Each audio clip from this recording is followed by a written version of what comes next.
Madame, Monsieur, bonsoir, bienvenue dans ce journal. Voici les titres. 2 morts et 4 disparus dans le sud-est de la France. L'eau a submergé des communes entières. Les pompiers ont, vous le verrez, sauvé des centaines de personnes, parfois dans des conditions extrêmement périlleuses. Et alors que la décrue s'amorce lentement, les sinistrés, eux, découvrent l'ampleur des dégâts. Nous tenterons d'ailleurs de comprendre pourquoi cette région est régulièrement touchée par ces phénomènes. Sander Randézadré nous parlera aussi du découragement des habitants. À la veille des annonces du gouvernement contre les violences faites aux femmes, nous irons aussi à Dax. Là-bas, les médecins de l'hôpital prennent le temps d'écouter les victimes et cela peut tout changer. 12 milliards, c'est le nombre de tickets de caisse émis chaque année en France, mais sont-ils vraiment indispensables? Demain, les députés vont débattre pour savoir s'il faut arrêter de les imprimer. Dans ce journal également, immersion au cœur de l'ENA, une école victime de bien des clichés. Mais faut-il pour autant la supprimer comme l'envisage Emmanuel Macron? Vous ferez peut-être une opinion. Et puis nous vous inviterons aussi dans l'atelier du Père Noël, une province chinoise qui produit 40 milliards de jouets par an. La Chine qui, ironie de l'histoire, doit se battre à son tour pour rester compétitive.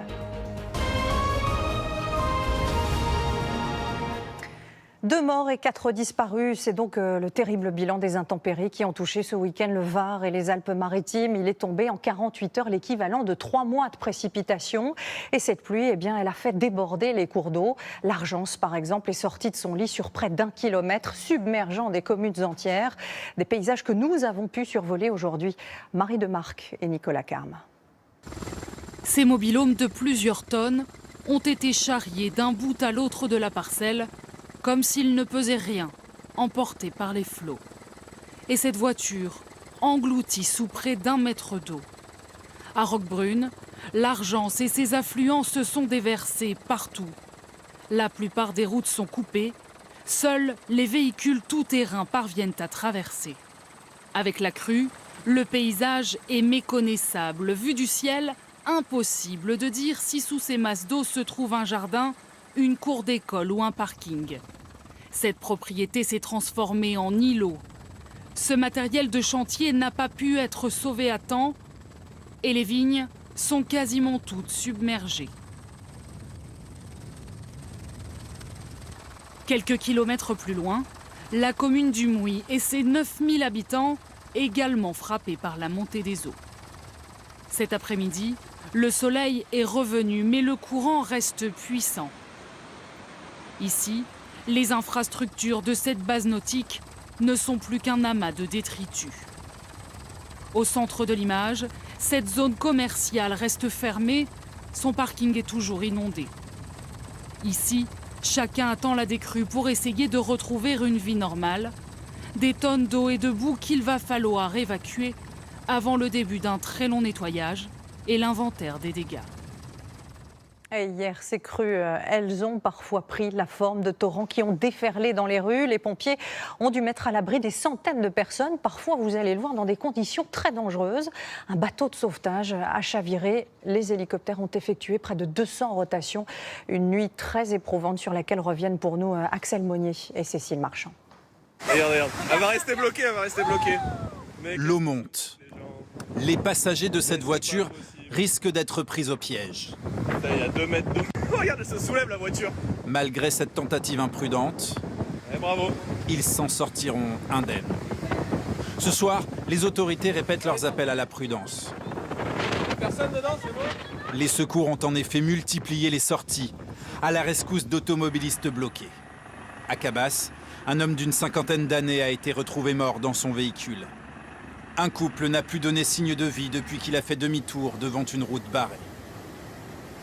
Il a fallu mettre à l'abri des milliers d'habitants, coincés chez eux par la montée des eaux. 2000 interventions de pompiers dans les 2 départements inondés. Parfois dans des conditions très difficiles, à cause du courant, de l'obscurité, des obstacles. 171 élitreillages aussi. Intervention dans les airs, mais également au sol. Dans les Alpes-Maritimes, les pompiers utilisent ce bateau pour aller chercher les sinistrés. Non, après je vais y aller. Dans le Var, au Mui, c'est lors d'une opération similaire qu'une embarcation a chaviré, avec à son bord 3 pompiers et 3 civils. L'une des personnes secourues, un homme d'une 40aine d'années, est porté disparu. Un corps a été retrouvé ce matin dans le secteur, probablement le sien. À Cagnes-sur-Mer, 30 pompiers ont extrait un homme de 78 ans de l'amas de tôles et d'arbres sous lequel il était coincé après une coulée de boue.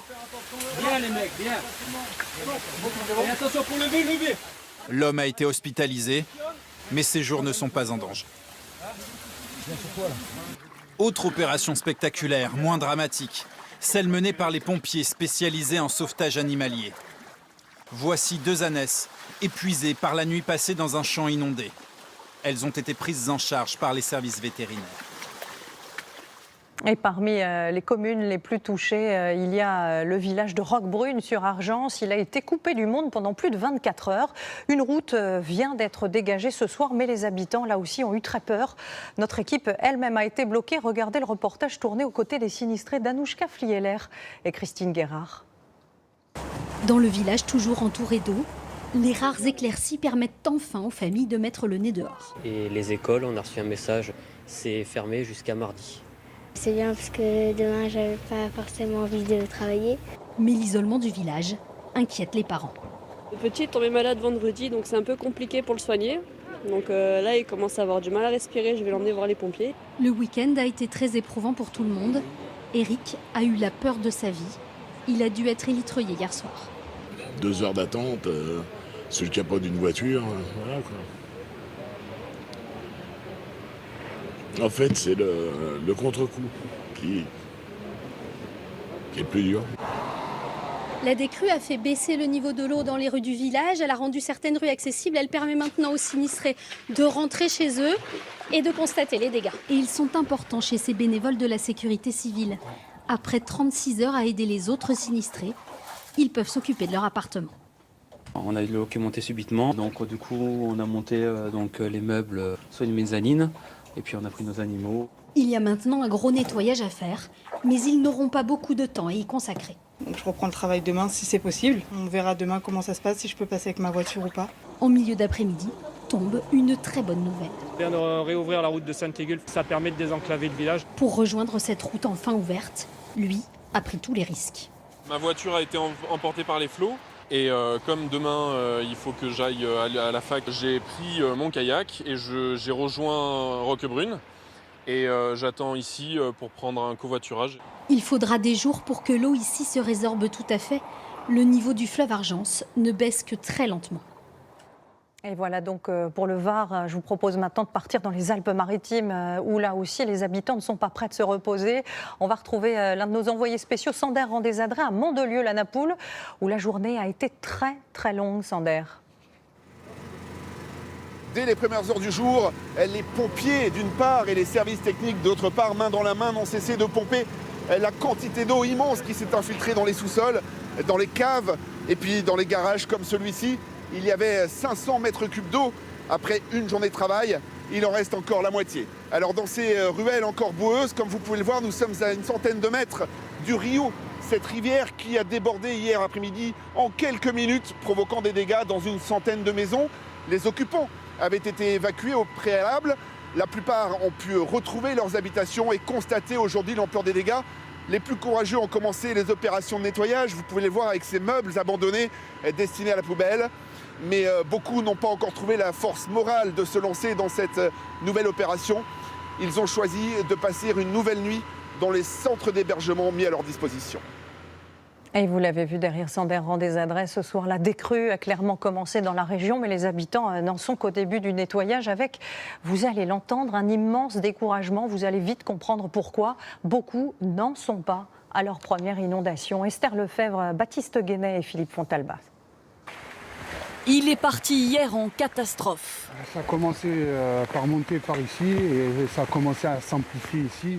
24 heures plus tard, cet habitant rentre enfin chez lui. Faire attention, on a essayé de faire le maximum. Hein. Et il ne se fait guère d'illusions sur l'état de sa maison. On est encore choqué de 2015. Alors vous comprenez bien que là maintenant, c'est n'importe quoi. Là on n'en peut plus, on est fatigué, on est usé. Quoi. Ça recommence. Quoi. Ça recommence. Je ne comprends pas d'ailleurs comment c'est possible. Et sans surprise, malgré ses multiples précautions. Qu'on a tout recommencé et puis là il faut tout refaire encore une fois de plus. À Mandelieu-la-Napoule, même lassitude à quelques rues de là. Cet octogénaire a passé la nuit à l'étage au-dessus avec son mari, sans réussir à fermer l'œil.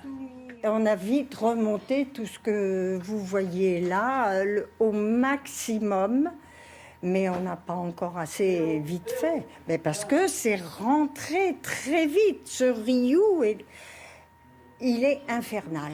Des cours d'eau décidément envahissants.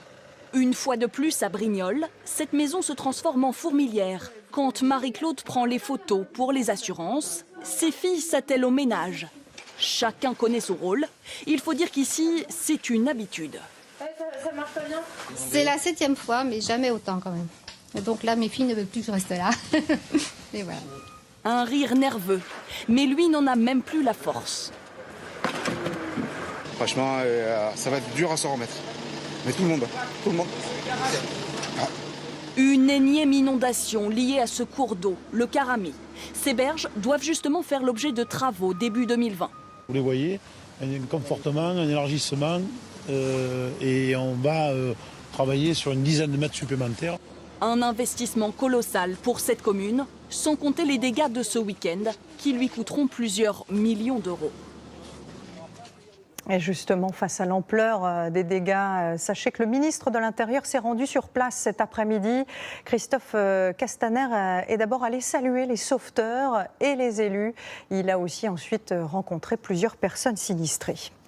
Bonsoir Louis. Bonsoir Anne-Claire. Alors on a entendu ce ras-le-bol des habitants. Comment expliquer que cette région soit régulièrement touchée par des inondations aussi dramatiques ? Eh bien pour cela Anne-Claire, j'ai reconstitué devant vous la configuration géographique des lieux. Alors évidemment on se doute, du côté des Alpes-Maritimes, du Var, on a des reliefs escarpés, des reliefs qui bloquent les nuages et qui donnent des précipitations abondantes. C'était le cas depuis jeudi soir, on a eu des pluies qui n'ont pas cessé et ça a donné des quantités importantes, 250, 300 mm de pluie. Alors c'est beaucoup et en même temps ce n'est pas exceptionnel. On a eu beaucoup plus en Ardèche, on a eu 600 mm l'an dernier. Donc les quantités sont importantes, mais pas hors normes. Et pourtant, les rivières ont largement débordé. Pourquoi ? Parce que la configuration géographique a changé également en plaine. On retrouve un urbanisme qui empêche les précipitations de s'infiltrer dans les sols. Et ces pluies convergent vers les rivières qui, à ce moment-là, débordent beaucoup plus qu'il y a quelques années. Puis si on regarde la configuration géographique, on est en bord de mer. Et cette mer, elle a été démontée. Il y a eu un vent d'est qui, petit à petit, a apporté une houle très importante. Et cette houle, progressivement, elle a non seulement progressé sur le littoral, mais elle a également freiné l'écoulement de ces rivières qui ont donc largement débordé. Et d'ailleurs, la décrue est très lente. Ce qui veut dire qu'aujourd'hui, à quantité égale de précipitations, les conséquences sont beaucoup plus dramatiques. Merci beaucoup Louis pour cette démonstration. Et puis ce phénomène dit méditerranéen, il a aussi touché nos voisins italiens. Une femme est portée disparue, des centaines d'habitants ont là aussi été évacués. Plusieurs régions sont concernées, mais la plus touchée se situe au sud de Turin, près de Savone. Un pont autoroutier, vous le voyez, s'est littéralement effondré suite à un glissement de terrain, sans faire de victimes. Heureusement, le viaduc a été carrément emporté par un torrent de boue. Toujours à l'étranger, cette image de Hong Kong à présent. Et ce dimanche, les pro-démocratie ne sont pas descendus dans la rue, mais ils se sont massivement rendus aux urnes. Les électeurs devaient désigner les conseillers de district, mais ce scrutin s'est transformé en référendum pour ou contre les représentants de Pékin. La participation a d'ailleurs atteint des niveaux records. Aux États-Unis, Donald Trump a depuis aujourd'hui un nouveau concurrent pour l'élection de 2020 et il pourrait être d'ailleurs un sérieux adversaire. L'ex-maire de New York, Michael Bloomberg, a officialisé sa candidature il y a tout juste quelques heures et il a clairement affiché ses ambitions. Il veut battre l'actuel président des États-Unis. Bonsoir Amandine. Alors on est encore très loin du scrutin, mais Michael Bloomberg est un profil très intéressant. Et un profil très très riche aussi, 17 fois plus que Donald Trump. Fortune personnelle, ça compte ici 45 milliards d'euros et il va dépenser, dit-il, tout ce qu'il faut pour faire tomber Donald Trump. Avec un exemple, dès ce week-end, ce clip que vous voyez, 30 millions d'euros déjà investis dans des publicités, c'est un record. politiquement, Michael Bloomberg se présente comme l'exact contraire de Donald Trump. Il a de l'expérience, ancien maire de New York, réélu 2 fois avec des résultats sur la sécurité. Il se pose en défenseur de l'environnement qui a beaucoup lutté aussi contre la propagation des armes à feu. Mais il se lance très tard dans cette course et il est âgé, 77 ans, avec beaucoup de petites phrases polémiques d'ailleurs derrière lui. Alors Donald Trump est-il inquiet ou pas? A lancé il y a quelques jours, petit Michael va échouer avant même l'annonce de sa candidature. Merci beaucoup Amandine, un feuilleton à suivre. Revenons en France avec cet incendie à Ivry-sur-Seine aujourd'hui, incendie particulièrement meurtrier avec 2 morts et un blessé grave.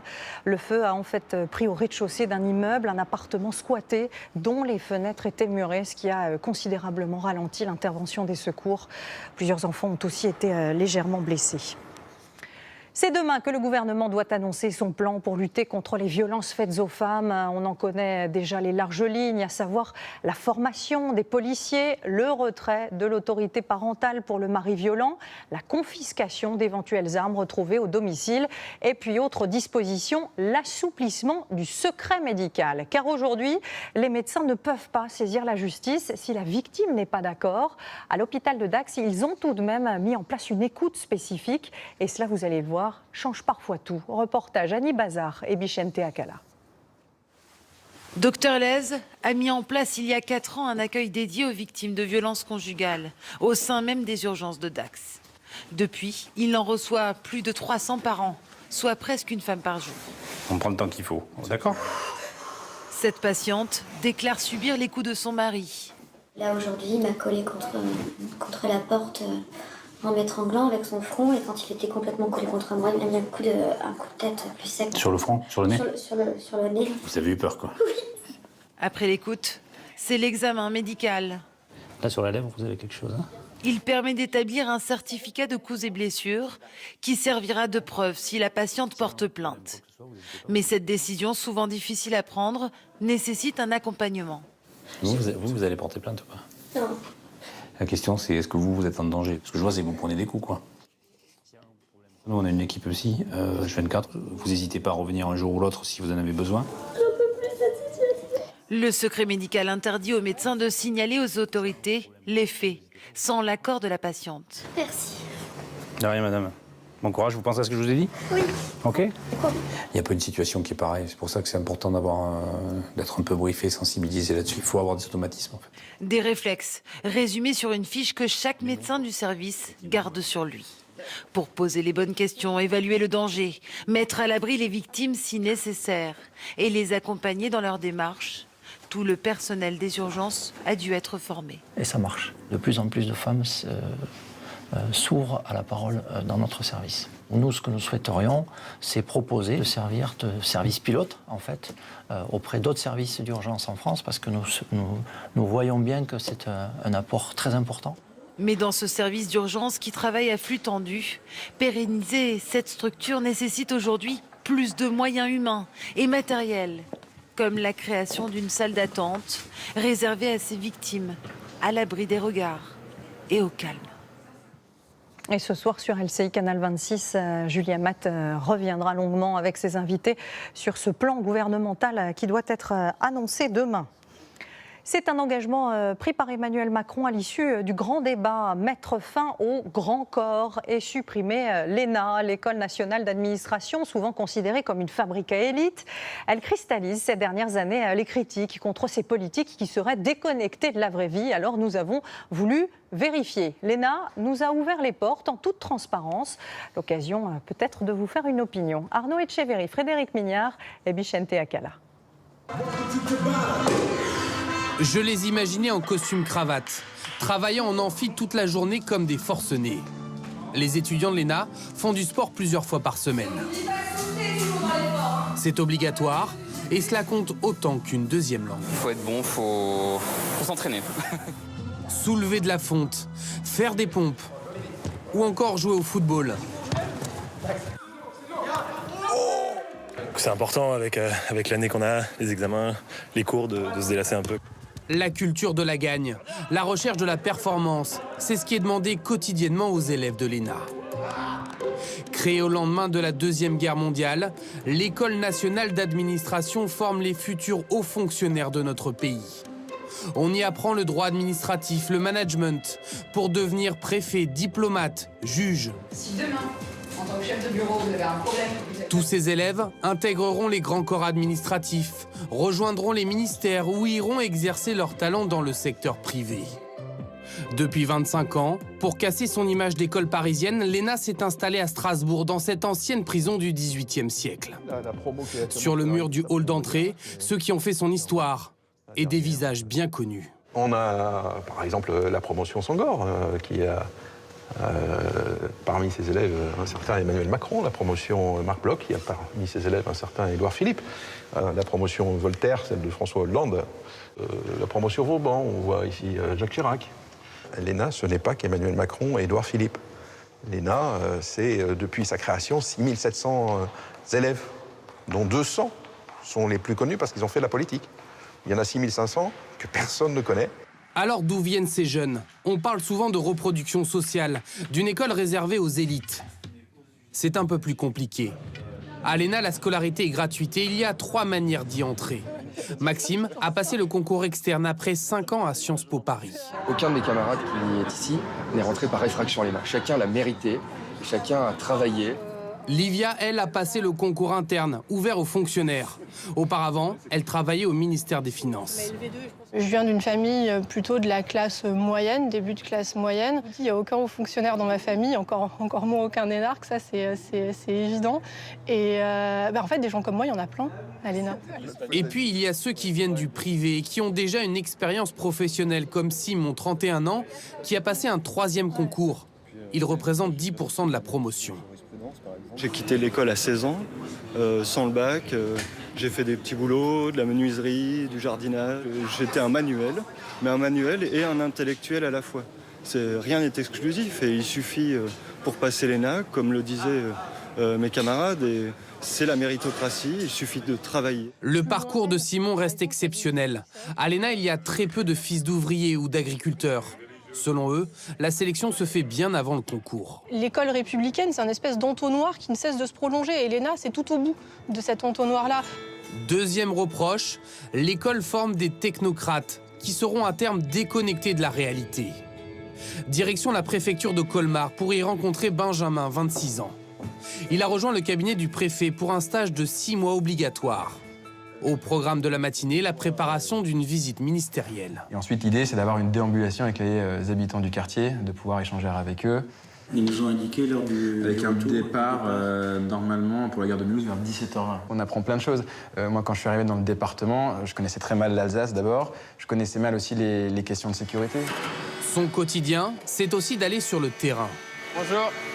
Bonjour, merci de nous accueillir. Cet après-midi, rencontre avec une association qui fait de l'insertion. On va affiner et compresser ce bois. Vous êtes dans la vie réelle?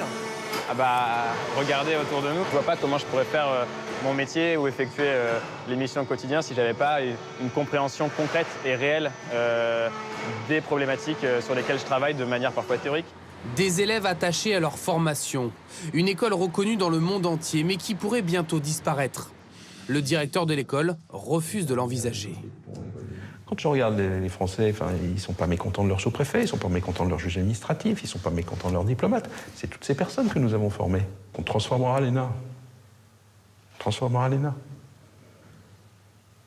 Mais on ne supprimera pas une école de formation des hauts fonctionnaires en France. Comment on ferait ?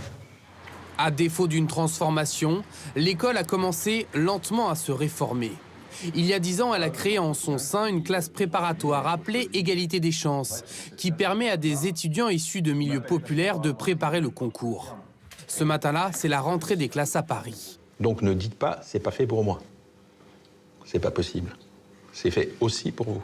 Un discours volontairement optimiste, mais qui a du mal à porter ses fruits en termes de résultats. En 10 ans, seulement 8 élèves ont décroché le prestigieux concours. Ce chiffre à présent, 12 milliards, c'est le nombre de tickets de caisse imprimés chaque année rien qu'en France. Un gaspillage sur lequel les députés de la majorité vont débattre à partir de demain et d'ailleurs avec les autres. L'objectif est de supprimer son impression pour les achats de moins de 10 €. Alors, vont-ils nous manquer ces tickets de caisse? Réponse Victoria David, Frédéric Delpech et Iker Zabala. 3 articles achetés et un ticket à rallonge. Les hypermarchés impriment environ 800 km de tickets de caisse par an. Un papier encombrant qui finit bien souvent à la poubelle. C'est la cata, quoi. Il y a plus de tickets de caisse que de billets.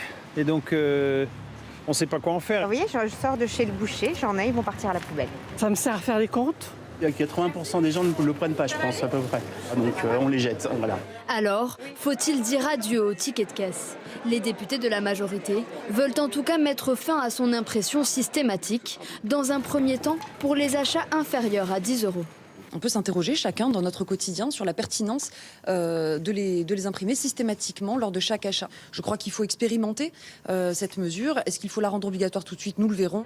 Mais certaines enseignes n'ont pas attendu que la loi change. Est-ce que je peux vous envoyer votre ticket de caisse par mail ou vous le préférez en papier, madame? Depuis 2015, cette marque permet à ses clients de recevoir leur ticket par mail. Plus de la moitié acceptent. C'est pratique, c'est simple. Là, au moins, je sais que je l'ai dans ma boîte mail et comme ça, je peux le retrouver facilement. Pratique également pour les marques qui étoffent ainsi leurs fichiers clients. L'avantage pour nous, c'est de pouvoir garder l'adresse mail de la cliente et de pouvoir effectivement la capter ponctuellement sur des promotions ou des événements magasins. Problème, tous les commerçants ne sont pas prêts à passer au digital, car l'impression du ticket est encore automatique sur de nombreuses caisses. 60% des commerçants ne sont pas équipés de solutions qui vont permettre la non-impression systématique des tickets. Et eux vont devoir faire un investissement significatif pour s'équiper en systèmes qui le permettront. Un investissement d'au moins 1 000 € par caisse. Et ce n'est qu'un début. Les achats de moins de 30 € et les tickets de carte bancaire devraient également être concernés d'ici 2022. Venons-en maintenant à la semaine du handicap au travail qui vient de s'achever. Et si ce type d'embauche était parfois un défi, il y a aujourd'hui, vous allez le voir, de moins en moins de freins. Les nouvelles technologies sont capables de petits miracles, comme nous le montrent Yannick Hézard et Thomas Jarion. Bonjour Manuel. Comme plus de 200 000 personnes en France, Manuel est non-voyant. Pourtant, il se sert beaucoup de son téléphone portable grâce à son audition. Je fais glisser mon doigt pour avoir les options que je veux choisir. Prendre une photo, reconnaissance faciale. C'est devenu un outil incontournable. Depuis quelques mois, cette grande entreprise d'informatique lui fait tester en avant-première une application qui permettra de lire des textes. Démonstration. Je vais prendre un document que je vais présenter en fait à la caméra de mon téléphone. Ne bougez plus. Traitement en cours. L'accessibilité cesse l'affaire de tous. Une aide que Manuel utilise déjà au quotidien. Ça m'est arrivé il n'y a pas longtemps qu'il y ait une lettre par exemple qui soit dans ma boîte aux lettres et qui n'était pas pour moi. Et du coup j'ai pu aller donner la lettre à ma voisine, du coup c'était pour elle. Donc ouais, c'est quand même sympa. Sortir de l'isolement grâce à la technologie, c'est aussi ce qu'a pu faire Pone. Il y a 15 ans, il était l'un des producteurs de rap les plus doués de sa génération. Mais depuis 2015, une maladie neurodégénérative incurable le paralyse et le rend muet. Récemment, il s'est équipé de cet ordinateur relié à des caméras qui captent les mouvements de ses yeux. Il peut ainsi sélectionner des touches à l'écran en les fixant du regard. Avec cette interface, il continue de composer de la musique et il écrit même des phrases que la machine lit ensuite pour lui. Qu'est-ce que cette technologie a changé pour vous dans votre vie quotidienne? Tout, sans ça je serais coupé du monde. Une vie existe malgré la maladie. Cette technologie est un premier pas. Un outil qui lui est devenu essentiel pour conserver le lien avec ses proches. On a exactement la même conversation sur la vie de tous les jours, l'éducation des enfants, enfin la maison, tout ça, même les disputes, hein, voilà, c'est pareil. Quand la technologie fait des miracles, elle peut aussi faire entendre ceux qui n'entendent plus. Cet ingénieur russe est sourd depuis son enfance et s'exprime avec difficulté. Mais après des années de recherche, il a lui-même mis au point une application qui écrit ce que lui dit son interlocuteur et qui décrypte aussi sa propre diction imparfaite. Ça va pouvoir aider des millions de personnes. qui ont des problèmes de prononciation, comme après un AVC, ou des personnes qui bégaient. Grâce à cette solution, il a même pu animer une conférence en public. Et comment voyager quand on est handicapé ou quand on n'en a pas les moyens? Là aussi, vous allez le voir, la technologie est très, très prometteuse. Bonsoir Yann. Bonsoir Anne-Claire. Alors, on connaît très bien les casques de réalité virtuelle, mais ce que vous allez nous présenter ce soir va beaucoup plus loin. Je vous propose de nous évader du côté du Sahara, mais pour différentes raisons, vous n'avez pas pu accompagner vos amis ou votre famille dans ce voyage au Maroc. Et vous êtes donc bloqué chez vous dans votre canapé. Alors, les suivre à distance, ça, ce n'est pas nouveau avec votre téléphone en vidéo, mais maintenant vous allez ressentir les mêmes émotions que comment? Grâce à ces deux bracelets, un que vous portez chez vous, un autre qu'ils vont activer directement sur place. Et au moment où ils vont donc ramasser ce sable, vous aussi, vous allez sentir dans votre main ce sable chaud qui glisse entre vos doigts. Alors ça va marcher avec un bracelet, mais aussi avec un gant spécial ou encore en combinaison. Et ça devrait voir le jour dans 3 ou 4 années.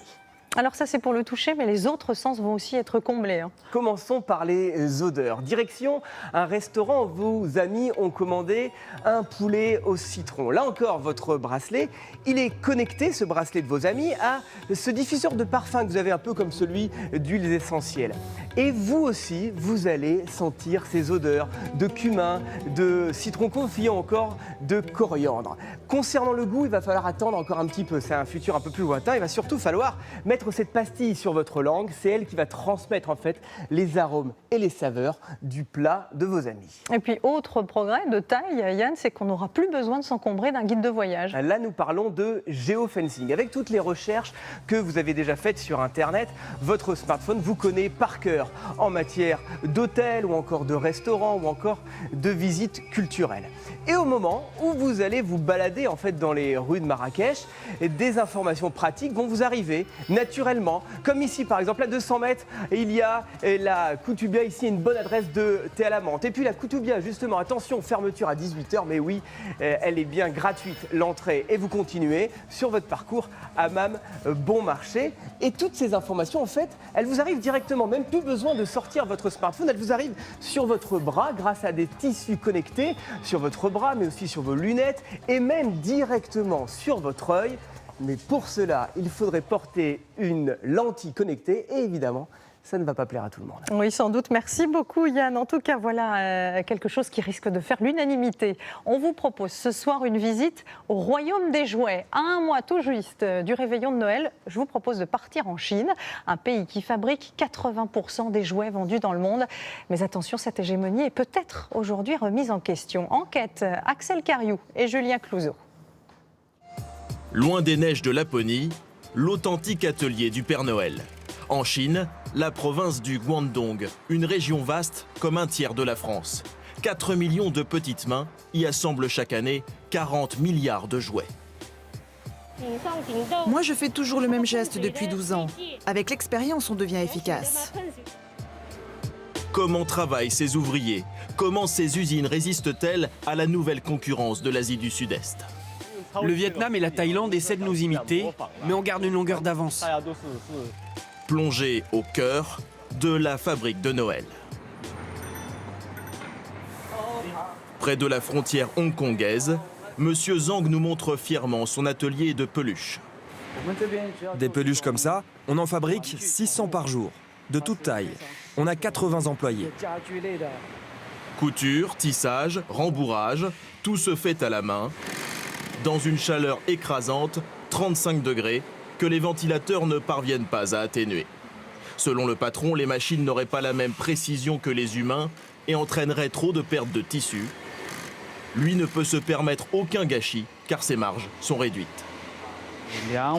Un éléphant comme celui-ci, je le revends 30 €. Là-dessus, je me dégage à peine 10% de profit. Si on augmente trop nos prix, on perd les marchés. En Europe, cet article est vendu 3 à 4 fois plus cher en magasin. Ce sont donc les transitaires et les distributeurs qui récupèrent les plus grosses parts du gâteau. Pour rester compétitive, l'usine chinoise compte sur le rendement des salariés. Ce jeune homme semble avoir une tâche très physique, mais ne se plaint pas. Ça prend du temps, mais c'est pas fatigant. Car son patron l'écoute. Un peu plus loin, nous tentons notre chance avec cette autre employée. Nous voulons savoir si elle doit respecter une cadence de production. Sourire gêné, coup d'œil vers le patron, ses mains tremblent. La question dérange. Seule une salariée accepte d'en dire un peu plus. J'ai 50 ans, je travaille 6 jours sur 7, 10 heures par jour et je touche 500 € par mois. C'est tout ce que je peux vous dire. 500 €. Vu de France, cela paraît peu. Et pourtant, en 10 ans, le salaire de ces ouvriers a triplé. En Chine, le niveau de vie augmente à une vitesse fulgurante. Un progrès, mais aussi un problème. Selon un chiffre non officiel, au moins 1 millier d'usines auraient fermé dans la région du Guangdong. Leur coût de production était devenu trop élevé. Une difficulté particulièrement criante dans les grosses entreprises, celles qui emploient beaucoup de main-d'œuvre. C'est le cas de cette fabrique de jouets en plastique. Elle emploie 1700 ouvriers. Selon leur expérience, ils touchent entre 400 et 700 € mensuels, une masse salariale qui commence à coûter cher. Le dirigeant l'avoue, il a songé à délocaliser. C'est vrai, on voulait partir au Vietnam ou en Birmanie. Là-bas, les salaires tournent autour de 150 €, mais la main-d'œuvre n'est pas assez qualifiée. Il manque des autoroutes et des ports dignes de ce nom. Ça complique les expéditions, alors on reste ici. L'usine s'accroche à la Chine, mais pour combien de temps? Car elle doit affronter une nouvelle menace. Après avoir longtemps été les maîtres de la copie, les fabricants de jouets chinois se font maintenant eux-mêmes copier par des pays à la main-d'œuvre 3 fois moins chère comme le Laos ou le Vietnam. Alors pour rester dans la course, ils n'ont pas le choix, ils doivent innover en permanence. Et pour cela, recruter des têtes pensantes. Voici notre bureau de recherche et de développement. Ici, on a 70 ingénieurs qui inventent de nouveaux produits. Ils en ont créé 50 cette année. La stratégie est claire, multiplier les nouveautés, renouveler rapidement les collections pour prendre de vitesse la concurrence et éviter de se faire plagier. En ce moment, on travaille sur ce prototype de camion poubelle, parce que la Chine se met au tri des déchets. L'ennui, c'est que le plastique se casse au niveau des roues quand le camion tombe de haut. Il faut qu'on trouve une solution. Innover et renforcer la qualité pour garder les clients. L'entreprise a ouvert son propre laboratoire de test où travaillent 7 personnes en permanence. Moi, je vérifie que toutes les pièces s'emboîtent bien et qu'il n'y a pas de problème de joint. Moi, je pèse le produit pour savoir si la densité du plastique est bonne. On s'impose des normes encore plus sévères que celles exigées par les États-Unis ou l'Europe. Ça nous permet de garder la confiance des clients. Et ça, les pays qui se contentent de fabriquer des copies à bas prix n'ont pas les moyens de le faire. Ironie du sort, après avoir provoqué la fermeture de milliers d'usines en Amérique et en Europe, la Chine doit à son tour sauver les siennes. Menacée par ses voisins asiatiques et victime des méthodes qui ont fait sa réussite, la copie industrielle et la guerre des salaires. Voilà maintenant, à n'en pas douter, l'un des événements culturels de cette fin d'année. Le chanteur Renaud s'apprête à sortir son nouvel album dans quelques jours. Il s'appelle « Les mômes et les enfants d'abord », un thème qui lui tient à cœur, sans doute parce que ce phénix avait une nouvelle fois envie de partager ses fragilités avec le public. Il en parle pour la première fois, écoutez-le avec Corinne Magne et Philippe Véran. J'aime aussi bien les chevals, les chouettes et les hiboux. Il l'avait dit, dès que le vent soufflera, je repartira. Et il est reparti, sur le chemin de l'écriture pour ce 17e opus, poussé par un Mistral gagnant. Pour les beaux phénix. Matin, je me suis levé à 5 heures et j'ai commencé à écrire des chansons axées sur l'enfance, avec plein de gros mots dedans, pour les enfants. C'est ce qu'ils m'écrivent tous les jours. Pour nous, on aime bien tes chansons, là, plein de gros mots dedans. Là, plein de gros mots dedans. Si l'on tuyau en cuir, l'eau en rond, putain de con. Sur son radeau, l'enfance, des fautes de syntaxe, des gros mots et des phrases polissonnes. C'est sur Renaud Lespiègle est de retour à 67 ans. J'aime pas l'alcool, ça rend zinzin. J'aime pas l'école, ça rend malin. Qu'importe la fatigue et les excès du passé, avec le dessinateur Zepp, père de Titeuf, ils ouvrent le chapitre illustré d'une enfance perdue. Il a fait un monde enfantin, coquin et merveilleux, quoi. On sent qu'il est encore en contact avec cette enfance, mais avec beaucoup de tendresse. Donc il est aussi dans la transgression, il y a aussi des gros mots, et moi j'adore ça. Les copains, ont de drôles de noms. Et les mots du loup-bar Gavroche sont ciselés, son personnage a du nez, du pif, du tarin pour sentir le vent du succès. Premier de la classe, on l'appelle pas. Il a un nez spécial, Renaud, à dessiner. Vraiment un truc qui permet qu'on l'identifie tout de suite. Dans ton nom, il y a 2 ailes. Et tu me demandes pourquoi. Sa fragilité, sa paternité, Renaud l'écrit aussi avec pudeur. C'est la suite de Morgane de toi, en quelque sorte. Elle l'a pas encore écouté. Je crois qu'elle va être émue. Il s'accroche au nuage, comme tu t'accroches à moi. Et j'ai essayé de la chanter du mieux que je pouvais, même si c'est caverneux et rocailleux. Un petit peu. C'est mon style. Et oui, depuis 40 ans, Renaud a trouvé sa voix. Chanter vrai, en concert ou sur sa mob. Les chouettes et les igous. Et voilà, c'est la fin de ce journal. Merci de votre fidélité. Ce soir sur TF1, votre film La Momie avec Tom Cruise. Tout de suite, je vous laisse avec Rendez-vous Sport. Très belle semaine à vous et à vendredi.